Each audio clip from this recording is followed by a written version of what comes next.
Hello and welcome back to my channel. I'm Kiwi, and today I'm going to try my hand at the Pinterest OC Art Challenge created by Emma Artley. I actually saw Emma's video a while back and I loved the idea, so I decided I'd give it a shot. I'm going to put a picture up of the challenge so you can try it as well if you like. I'm also going to leave a link to Emma's video in the description, so go check her out. Additionally, Baggy, Bleach, and Starry Vamp did their own videos using this challenge, and I'll include their links in the description too. I really enjoyed their stories and the character they created, and without further ado, let's get into the video. To begin, I used the same setting generator as Emma, and I got the Tranquil Lake as my location. Then I generated the year, and I got 1961. After that, I typed season into Pinterest and ended up with winter.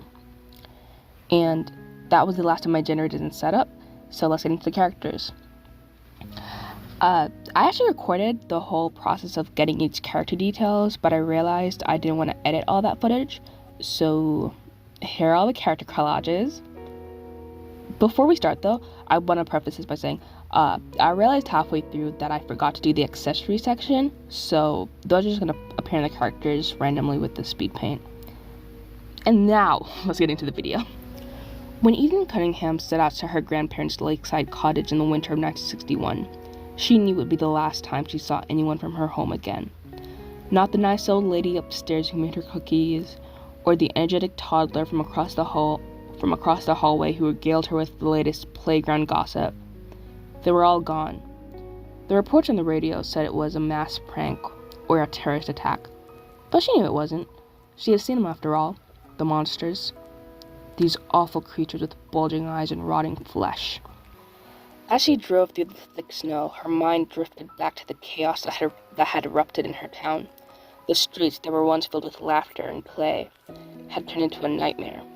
She had barely escaped, and her instincts were driving her back to the one place she thought she might be safe, her grandparents' cottage. She arrived just before the sun began to set, casting long shadows across the frozen lake, and she hurried inside, bolting the door behind her. This place was once a haven of warmth and childhood memories, but tonight it felt like a fortress under siege. And as she settled by the fireplace, a loud knock startled her. Peering through the frosted window, she saw a man, his face pale and his eyes wide with fear. And there we have Eden Cunningham. I really like her, though there are some parts I could have improved on, but overall, I'm pretty pleased. Albert Marsh, a promising investment banker, was heading back to the city after closing a huge deal. The road was dark and desolate, and as the wind picked up with the snow fell harder, he saw what appeared to be an injured person stumbling on the side of the road. Albert, always the good Samaritan, began to slow down to help, but as he got closer, he saw its face, its grotesque, inhuman face. Panic surged through him as the creature rose onto its hind legs, revealing its full monstrous form. He slammed the gas pedal to the floor, but the creature kept pace with the car, its eerie, bulging eyes locked onto him. In the distance, he spied a lake house, and desperation clawing at his heart, he thought of seeking help there. The beast was gaining on him when a truck appeared out of nowhere, hitting the monster and sending it flying into the ditch. Albert didn't stop to see if it was dead. He continued towards the lake house, his mind whirling with fear and confusion. And here's Albert. I think he's quite a dapper gentleman. Again, I have things I don't like about this piece, but I'm happy with it overall. Lily Chapman, a young nurse, was on her routine welfare check of Elizabeth McPherson, the only neighbor north of the Cunninghams. Lily had planned to check on the elderly woman and head home for the weekend, but when she arrived, the house was unnervingly silent. Miss McPherson was nowhere to be found, and a strange guttural growling filled the air. As Lily moved through the dimly lit hallway, her eyes widened in horror. A monster with bloody teeth and a chunk of flesh in its mouth was hunched over in the kitchen. Its eyes glinted as it noticed her, and Lily's survival instincts kicked in.